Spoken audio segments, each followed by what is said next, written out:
Perfect. hmm Nice to meet you. I'm Jamie. Hi, Charlie. All right. So we'll talk a little bit about Destroy All Neighbors, couple little generalized questions about some of your work you've done in the past and stuff as well, if that's okay with you. Oh, absolutely. Yeah, I have a huge backlog I could talk about. Awesome. Perfect. I like to talk too. So here, I'll get started. So one of the more simple questions, you probably get this one a lot, but Mhm. what was your thought process for Destroy All Neighbors? What kind of sort of inspired you to do this crazy Yeah. psychedelic musical horror trip? It all started because I had an actual very loud, very frustrating neighbor right behind this green wall here. Great inspiration. Like just, he blared EDM all night and would howl and snort up coke and run around. He had huge parties all hours of the night.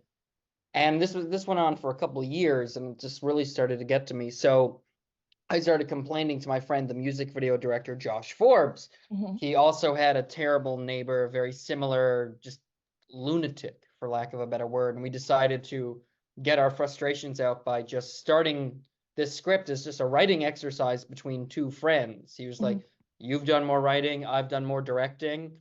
Maybe if we unite on this, it could get made easier." Mhm. 10 years later, he was right. So That's that awesome. was that was the initial. It was just we had so much frustration. It's like we can't kill these people in real life, but maybe we can get away with it on the page. There you go. Well, it paid off, honestly. I thank you. Yeah, You're I welcome. agree.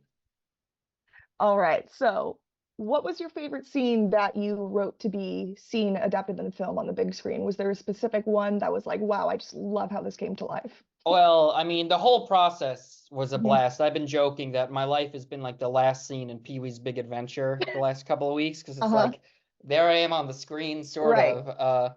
But no, the scene that's maybe the most me. Well, there's two bits. Hmm. The very first draft of my very first script before the two other punch-up writers came on and added to it and made it funnier.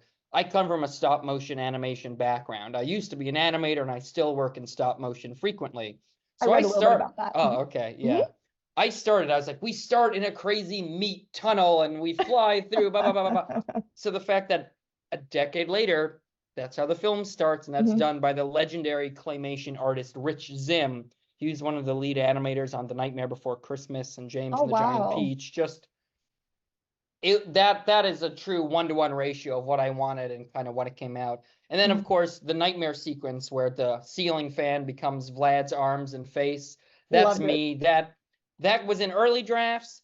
It went away a little bit due to possible budgetary things, but Mhm. praise be to Josh Forbes. He's like, no, that's so crazy and gross. We got to get it in. So he made sure that got into the final shooting script. And That's awesome. I think it was more fun for me to watch than Jonah to perform because that fake vomit was really chunky, and apparently some of it got into his ears and dried overnight. So Ah, he was definitely a trooper for that one because it ended up coming out really well. yeah, yeah. All right. Was there any scenes that you was there any scenes that you personally enjoyed that didn't make it into the film? There are, yeah, I mean, when you have a Hmm. film that's developing off and on for the course of a decade, things come and go, things change, and it's a better film because we brought people on. Hmm. The second writer, his name is Mike Benner. He's most known for writing on Bob's Burgers, Hmm. great comedic guy. And then, he did his draft and it kind of went around town and nobody bought it. No one was interested. Jonah hadn't done MST3K yet, so he wasn't a known enough entity for companies to be like, we're going to give you money for this insane thing. Right. And then years later, Jonah's one who met Alex Winter and brought him on board. And then between the two of them, they brought in this writer, Jared Logan. He's a late night writer, a stand-up comedian, and he kind of did a lot of the callback jokes. But in particular, the thing that was most me, there initially the homeless man had a cat with him, and the cat accidentally got run over too, and poor William felt so guilty that he brought the cat corpse with him, Uh-huh. and it became his writing partner and his mental Hmm. crazy mind, and it kind of so it was like the reality was it was this like crumbling cat skeleton, but it was one of his friends. It was called Mr. Meow Man. Mr. And Meow Man. if we ever get to do a sequel, I'm gonna find a way to Hmm. get that cat back Got to in. get him in there. That's fun. That's really Yeah. fun. It's always nice to hear about the certain things that didn't get put into it or just the behind of it. hmm Always enjoyable. Yeah. So, kind of how you mentioned previously, I read that you work with stop animation and stop motion as well. Do you think that background helped you in the writing process for this movie? I think coming from a more tactile, working with puppets, working Hmm. with clay, working with latex. I grew up watching horror movies in general, and I always liked the practical effects. As a kid, I liked them because I love the idea that there were adults whose job it was to make monsters.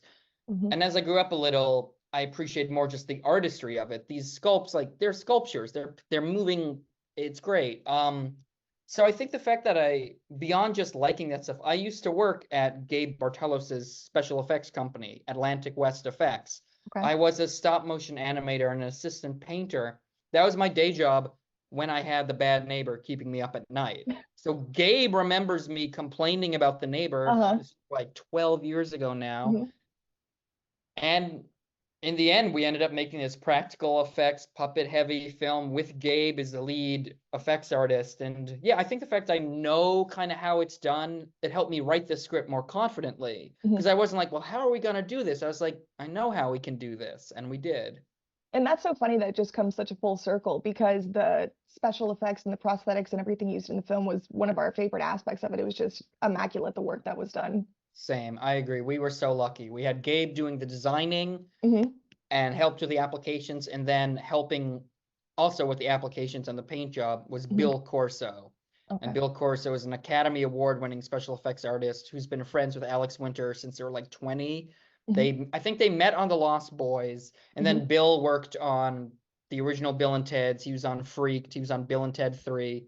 He's a legend in his own right. He literally the film he finished before he did Destroy All Neighbors Hmm. was the new Indiana Jones. Oh, Like that's the wow. level this guy. He's like, well, when Harrison Ford told me, and everyone said is like, what? You're This like, is oh my God, what? crazy.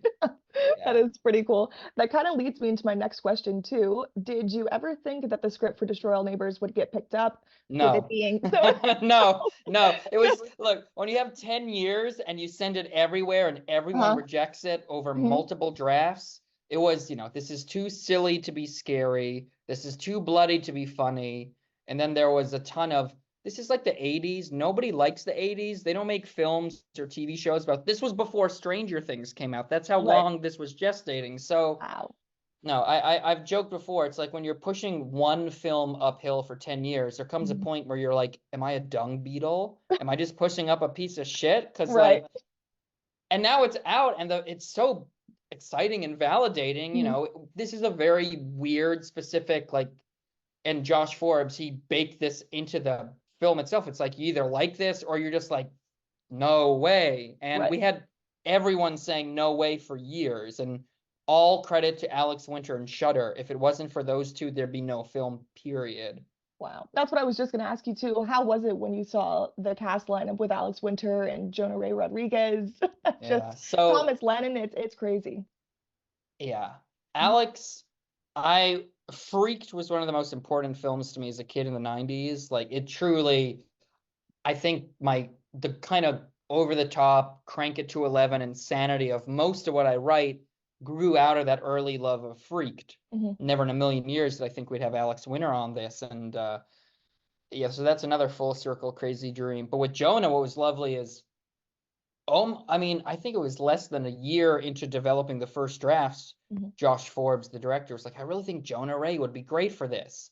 He had seen him do comedy. I think maybe they'd worked together on one or two small things. And he emailed him pretty much out of the blue, like, we're developing this film. It's like Delicatessen meets Evil Dead 2.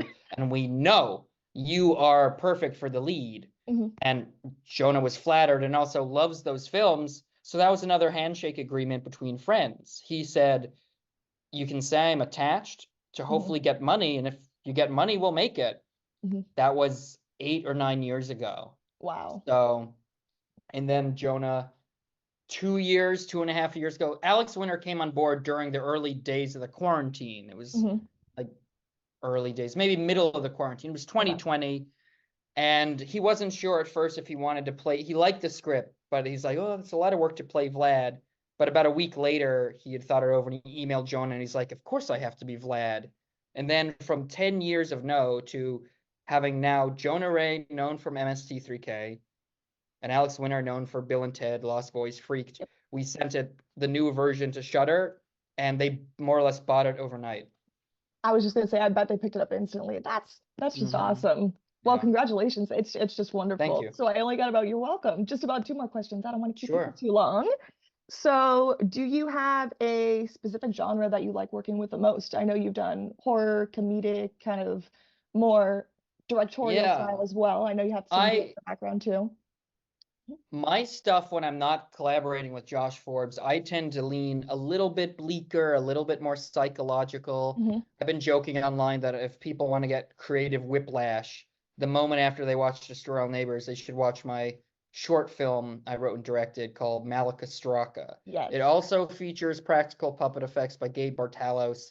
That is a deeply bleak psychological mindfuck that I Hmm. designed to be the most brutal thing to slap people in the face with on the fest Hmm. circuit. Hmm. So that's I like extremes. I like stuff that's extremely silly or Yes, extremely dark and kind of bouncing back and forth between the two. If I could make even a modicum of a career out of that sort of back and forth moving forward, I'll be happy.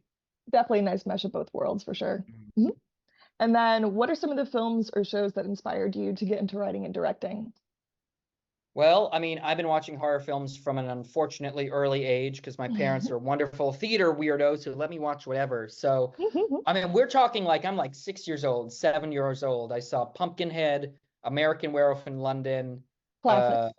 uh, Creep Show. I mean, Eleanor or Skellenor, she's half Okay. Return of the Living Dead and half the creep from Creep Show. That's what we're going for there. Uh-huh. Yeah, the early horror films really, that's what clicked for me. And then as I got a little bit more into filmmaking general, like Mhm. The Night of the Hunter is my favorite film of all time. And coincidentally, it's Alex Winter's favorite film of all time and one of Jonah's favorite films. So we got to Mhm. put a reference in it when Vlad is threatened William at the door and he walks away. He starts singing the song that Robert Mitchum sings in The Night of the Hunter That's as the evil awesome. preacher. And in the soundtrack by Ryan Katner and Brett Mhm. Morris, it's out now on Sub Pop Records. They have an extended version of that nightmare dream sequence where you hear Alex Winter singing the song throughout, and That's it's awesome. awesome. Yeah. Yeah. Okay, so last one for the day. Who and why the obsession with prog rock? Okay. So yeah, that's a fair question. Mhm. A Not lot of hating on it people. though. No, Not no, at no. all. I'm more of a post-punk art rock guy. My favorite band is Sparks. I love Devo, Talking Heads, New Wave. Nice. Silver Apples is really cool. Mhm. I mean, I loved Mars Volta back in high school, blew me away in terms of newer prog. Mhm. But the thing is, it was the second writer, Mike Benner. He brought in the prog because he thought it would be the funniest metaphor for creativity in Yeah. general. Like, well, if the guy's music next door is so loud that William can't do his music, Mhm. that can add this auditory motif to the film, Yes. and it helped Jonah lock into the character because he's a musician as well. Mhm. So it was Mike's idea. Mike doesn't really like prog rock. Alex Winter does like prog rock. He's seen a lot of prog rock shows back in the day, but it's funny because I have a very thick skin when it comes to reviews because after 10 years of making stuff that nobody saw, period, Mhm. I even if it's a bad review, if it's well written, I'll laugh, and if it's not, I'll just be like, whatever. But Yeah. it's been interesting to see so many people like these fuckers love prog rock. Prog rock sucks, and it's like it's a comedy. Like It's a, we went with the exactly. silliest music. You'd think we're Yes. actually, but Right. yeah, Mhm. yeah, no, I. With that being said, one of my favorite bands of all time is Man Man. I've been into them since 2005, and they ended up doing the soundtrack to our film. And that lead singer, Ryan Katner, he Uh-huh. plays Caleb Bang Jensen. So he's in the Really? film as the annoying musician. That's And like, awesome. you tell that to my high school self who's like grumpy in Right. his room in New Jersey, like listening to Man Man, like, it's been a crazy experience. That Yeah, is so, it's just wonderful being able to talk to you and discuss thank it. you. Destroy All Neighbors, wonderful film. Check it out for everyone who's going to be watching this little thing. We're going to be putting it over on the Fear and Beer podcast page, and I'm going to be Excellent. writing up a little excerpt for the website that I write for, Fantastic. macabredaily.com.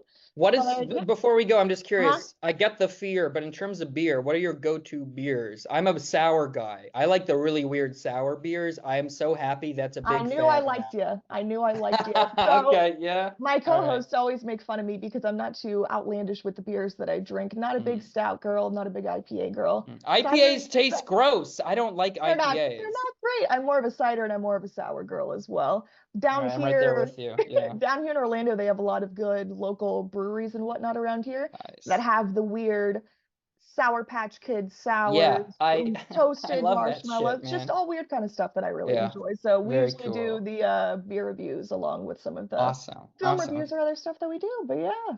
Very cool. Yeah, but then again, thank you, Charles, so much for taking the time to chat with me today. It was Thank you for having me. wonderful. I'm glad you checked out our review. Yeah. Hopefully everyone's checking out Destroy All Neighbors, and I'm so happy to see all the positive reviews coming from it. It was great. Thank you. Appreciate it. Thank you so much. Have a good day. Mhm. Bye. Bye.